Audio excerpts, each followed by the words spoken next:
En ce moment, je me lance une série de petits défis qui visent à me faire sortir de ma zone de confort.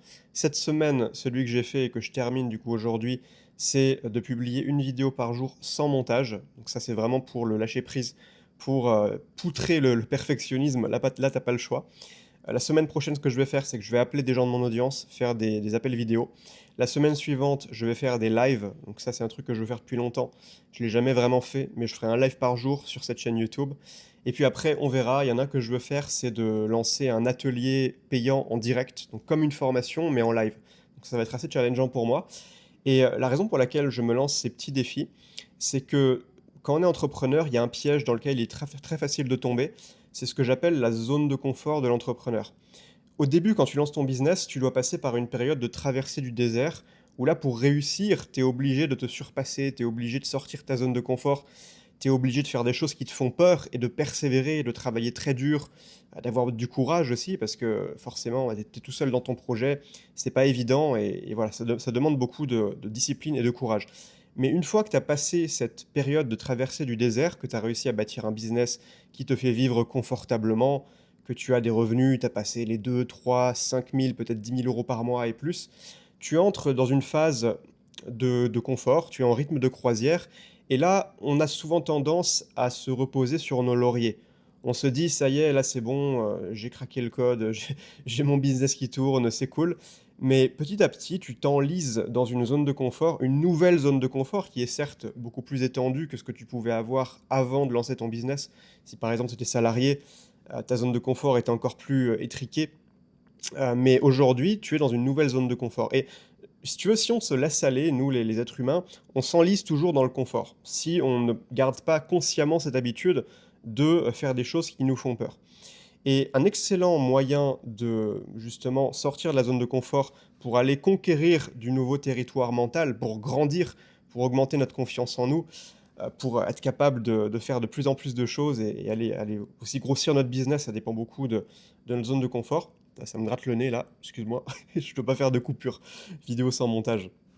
Heu, faire des petits défis, comme je me lance en ce moment, c'est hyper efficace. Parce qu'il y a quelque chose qui te fait peur, tu l'as identifié, tu sais que tu en aurais besoin, en tout cas, c'est quelque chose que tu veux explorer. Par exemple, peut-être, faire des pubs Facebook, peut-être, lancer ta chaîne YouTube si toi aujourd'hui tu fais pas de vidéo. Ça peut être excellent de se lancer ça sous forme de petits défis et le problème souvent qu'on va avoir, c'est qu'on va se lancer des défis de 30 jours. Tu sais, c'est à la mode les défis 30 jours, ça fait des très bonnes vidéos YouTube, des très bons titres putaclic ou voilà 30 jours, de douche glacée. Moi, j'avais fait cette vidéo-là, j'ai fait 2 millions de vues sur la vidéo longue et je crois plus de 15 millions de vues sur la vidéo, courte adaptée verticale. Ça marche très bien sur YouTube, les défis 30 jours, mais en pratique, pour toi, parce que à la base, c'est pas pour faire des vues que tu te lances des défis, c'est pour toi. C'est pour étendre ta zone de confort et te dépasser. En réalité, il est beaucoup plus pertinent de se lancer des défis de 7 jours au lieu de 30. Pourquoi? Parce que souvent, quand tu te lances un défi de 30 jours, ça va être beaucoup trop long pour ton cerveau. Et au bout d'un moment, tu vas juste détester le défi que tu es en train de te lancer. Ça va être beaucoup trop challengeant. Peut-être que tu vas te forcer à le finir, mais il y a de grands risques qu'à la fin, tu finisses dégoûté.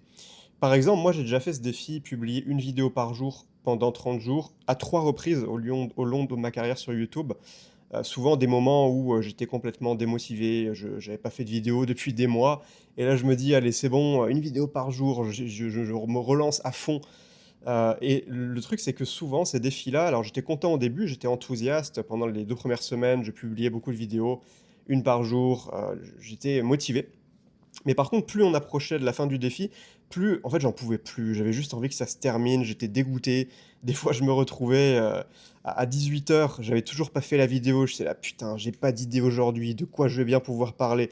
Je me retrouvais à prendre une idée un peu nulle, je publiais la vidéo, je la trouvais nulle et ça, c'est parce que le défi durait trop longtemps. Si je m'étais contenté d'un défi 7 jours, là, ça aurait été beaucoup plus facile parce que la ligne d'arrivée est beaucoup plus proche et quand on se lance un défi, quand même, faut le dire, qui est difficile. Là, par exemple, je fais une vidéo par jour, en plus sans montage. C'est pas évident.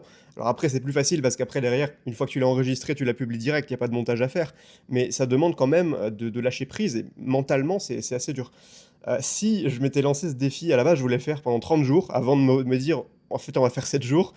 Je pense que j'aurais pas réussi. Je pense que j'aurais arrêté, parce que aussi le défi aurait occupé une trop grosse place dans mes journées pendant 30 jours.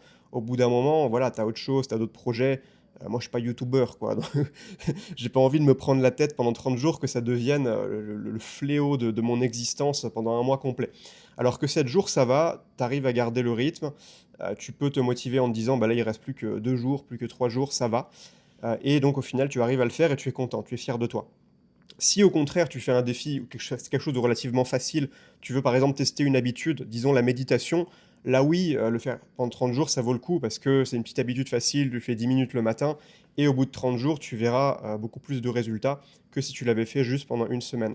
Mais quand on parle d'une vraie sortie de zone de confort, quelque chose qui est difficile pour toi, qui te demande d'affronter des peurs, des résistances émotionnelles, là, je pense que 7 jours, c'est beaucoup plus pertinent. Comme je te disais, là, moi, je me fais le défi que je termine aujourd'hui avec cette vidéo, 1 vidéo par jour sans montage. Après, je vais faire appeler des gens de mon audience la semaine prochaine. Ensuite, je vais faire des lives. Après, j'ai eu d'autres idées. Qu'est-ce que je pourrais faire? Des interviews, interviewer un entrepreneur que je connais par jour pour ensuite les publier sur ma chaîne. Démarcher aussi des potentiels affiliés. C'est un truc que j'aime pas trop faire. Tu vas envoyer des mails à des gens qui ont rien demandé, pour les démarcher, pour faire de l'affiliation sur, Tiny Pages notamment. Ouais, ça peut être un défi que je peux me lancer. Dès qu'il y a quelque chose en fait qui te fait peur, tu sais que c'est une stratégie que tu as envie de tester, ça peut t'apporter des résultats dans ton business, mais tu as tendance à le procrastiner. Tu sais, moi, il y a des choses, c'est les choses dont je te parle là, par exemple les lives, ça fait plus d'un an que je les écris sur mon carnet régulièrement. Ah ouais, faudrait que je teste les lives. Ah ouais, faudrait que je teste les lives. Faudrait que je teste les lives. Mais je teste jamais. Il y a toujours un moment où je me dis, ah ouais, non, là, c'est pas le moment, ou alors je le ferai plus tard. Et là, c'est le bon moment, tu vois, de tester les stratégies qui te mettent inconfortable, avec des petits défis 7 jours. C'est une excellente manière de le faire. Donc, ce que tu peux retirer de cette vidéo, c'est pour toi, quelles sont ces choses que tu as envie de tester.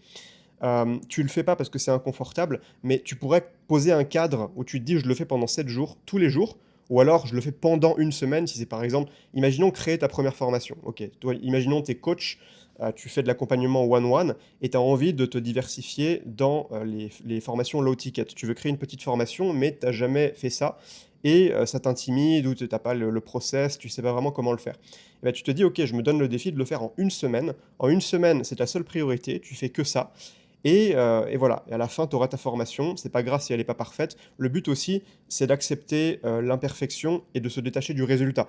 Tu vois, moi, les vidéos que j'ai fait là pendant cette semaine, franchement, je les trouve pas ouf. Bon, il y en a que j'aime plus que d'autres. Il y en a une là que j'aimais bien, où j'ai parlé pendant 25 minutes non-stop.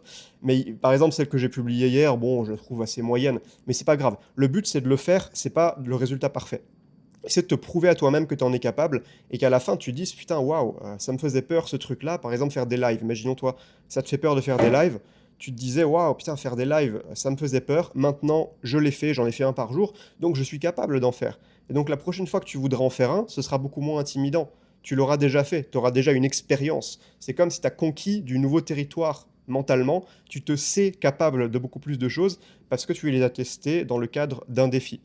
Voilà, donc moi je recommande vraiment défi 7 jours, pas 30 jours, à moins que ce soit un petit truc facile comme, je sais pas, te remettre au sport ou des choses où il y a pas de résistance émotionnelle. C'est juste, ça demande un peu de motivation peut-être, mais si c'est quelque chose qui te fait peur, fais-le déjà pendant 7 jours, c'est excellent.